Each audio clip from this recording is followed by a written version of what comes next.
Hello, my name's Ivan Shell. Me and my buddy the other day were looking through YouTube and we saw how many videos there were with people talking about wrestling, be it the monthly pay-per-view reviews or a weekly TV show review. Some would just go giving bits of news that they'd read on the internet, or some just talk about superstars they don't like or superstars they do like. So I thought, get together, get a camera, put all the elements of what we've seen and put in one video, which is how we came up with these videos. So I'm going to cover WWE, my friend's going to cover TNA. I'm going to do, at the moment, we're leading up to WrestleMania, so later on in the show you'll see my build up to WrestleMania, whereas my partner's going to do a breakdown of last night's Victory Road pay-per-view for TNA. So, but as well, we've got news. Now we can sit there and go through 8 or 9 news stories, but that'd be taking up too much time, so we've picked 3. We've called them the good, the bad, and the ugly. Obviously, good's good, bad's bad, and then there's a real bad one, which is ugly. So here we go. The good news is Cassius Ohno, aka Chris Hero, arrived at the FCW arena and cut an epic promo stating that he's not going to be in FCW long before he gets called up to the main roster of WWE. He went on in that promo to say that he concusses with his kicks and he kick rolls with his elbow.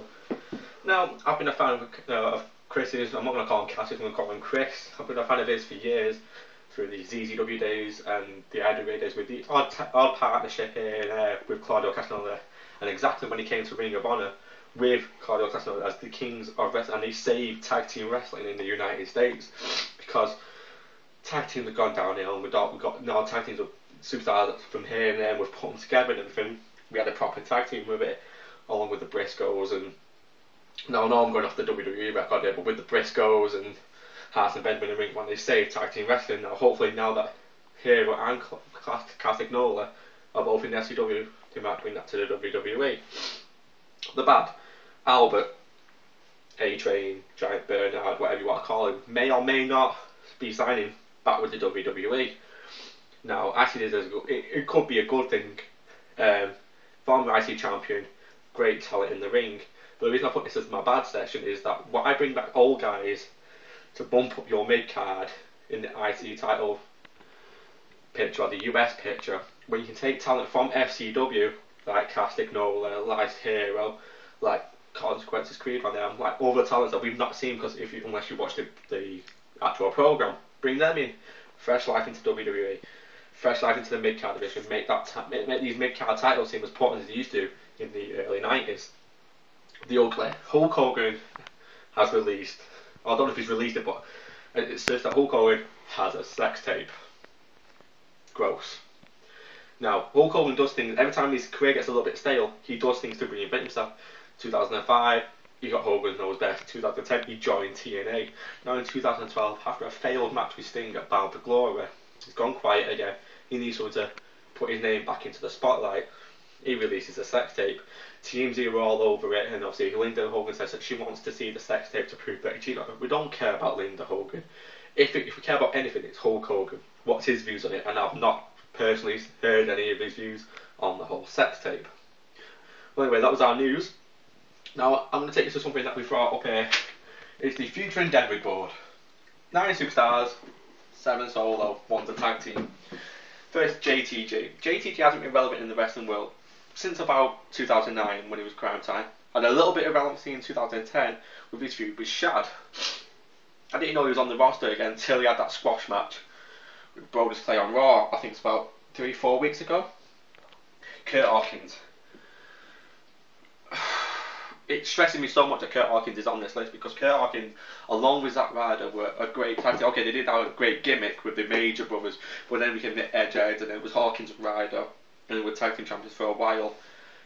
Obviously, they went their separate ways. We know Zack Ryder now got the whole woo woo woo gimmick, and he got himself his own YouTube channel, and now he's obviously in the main event picture, sort of ish, on Raw. Whereas Hawkins was relegated to NXT. Now, if you're like me, you don't watch NXT. Basically, he's not in wrestling anymore. He did again a squash match with Brodus Clay. His partner, as well as who's also on this, Tyler Rex. The reason Tyler Rex is on here is because I don't like what they've done with Tyler Rex. Tyler Rex came into WWE between August and October 2010 as a beast. He was dominating. He didn't say much, no promo. Came to the ring, dominated his opponent with that pile driver sort of finishing move that he had, which I hadn't seen in a while, and it was nice. It was good. It was different. It was fresh.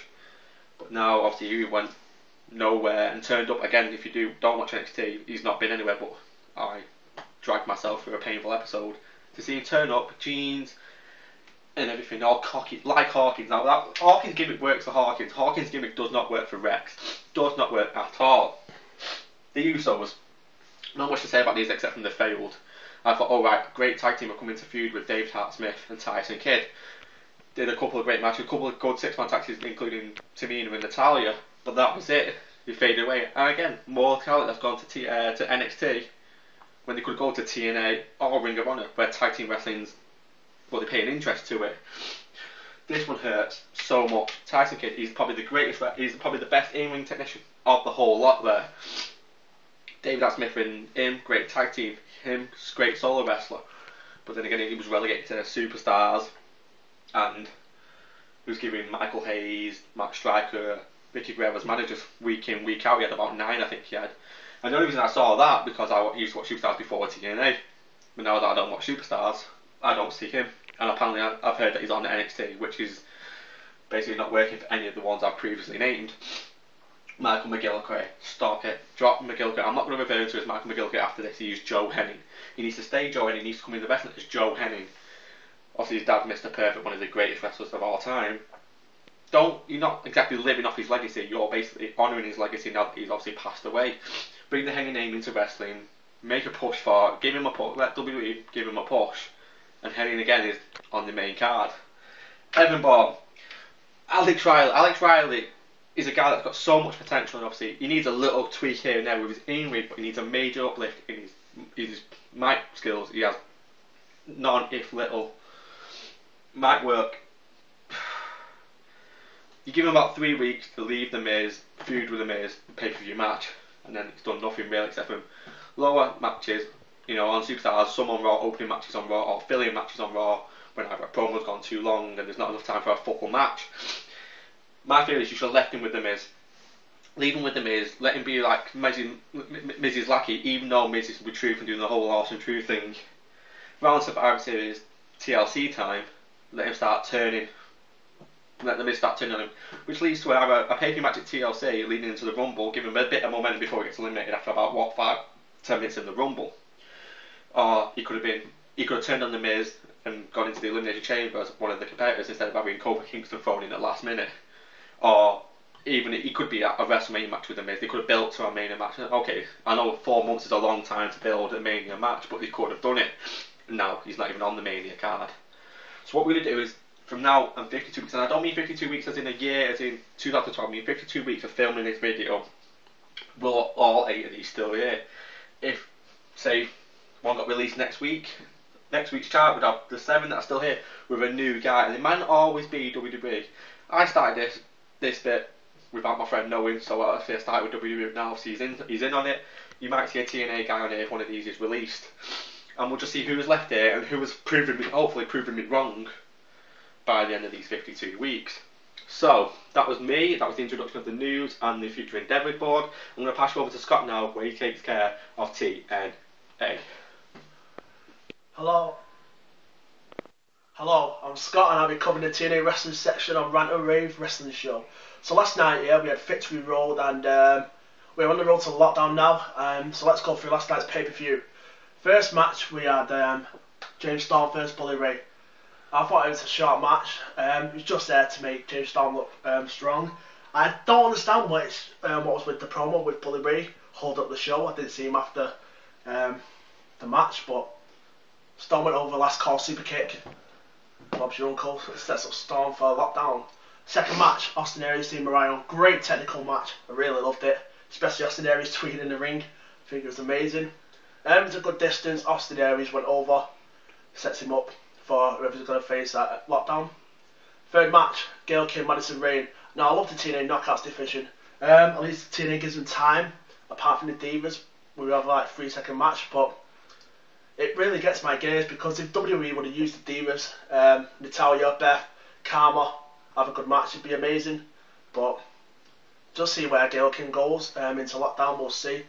But yeah, really good match and I enjoyed it. Fourth match, Joe Magnus versus Crimson and Matt Morgan.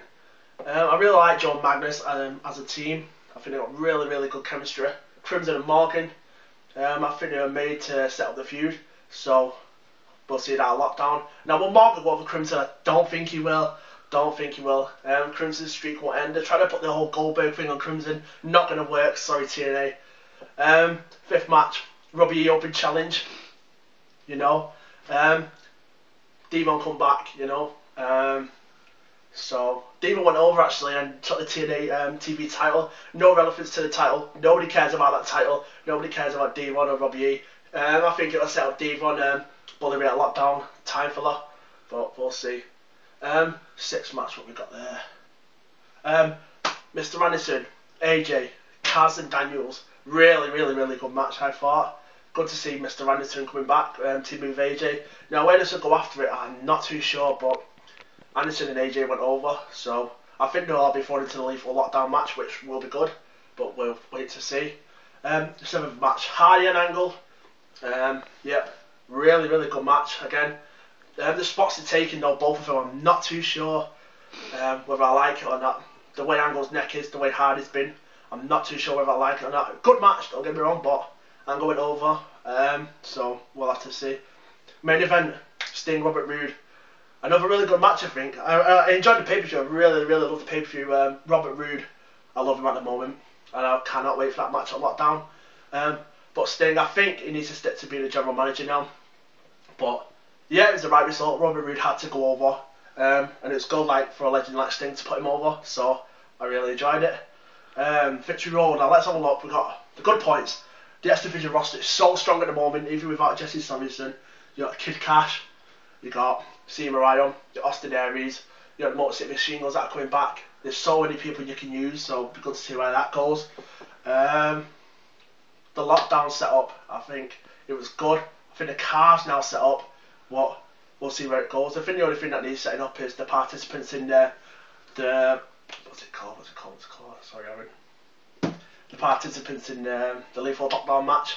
I think it'll be Team Hogan, Team Bischoff. Don't want to see Gary Bischoff again, but it's what's going to happen. Then after that we have again no Gary Bischoff. Hooray! There's no need for Gary Bischoff. We don't want Gary Bischoff. He's there because of Eric Bischoff. Gary Bischoff, fuck you. The bad stuff, Twitter. Now this happens with WWE a lot, and we don't like hearing about it through the shows. I watch football matches. I watch American football matches. I watch baseball, basketball. We don't hear about Twitter all the way through. We don't want to hear about Twitter. Stick to what UFC does. Put it under the name, but commentate on a match. Tell us commentate about the holds. Talk about the wrestlers. Don't talk about Twitter, please. We don't want to hear about it. Brooke Hogan. I'm not going to say no more than that. But last but not least, you know what I'm going to talk about, the Impact Zone crowd. It's a pay-per-view. The crowd sound quiet. They're not fans, they're tourists. TNA's outstayed there now. They went from a fairground to a theme park. Come on, TNA. Even if you have to go to smaller arenas that hold 5,000, 6,000 that you're going to fill, go. Come on, take out the Impact Zone, please. We need the atmosphere, but that's me done for this week. Check out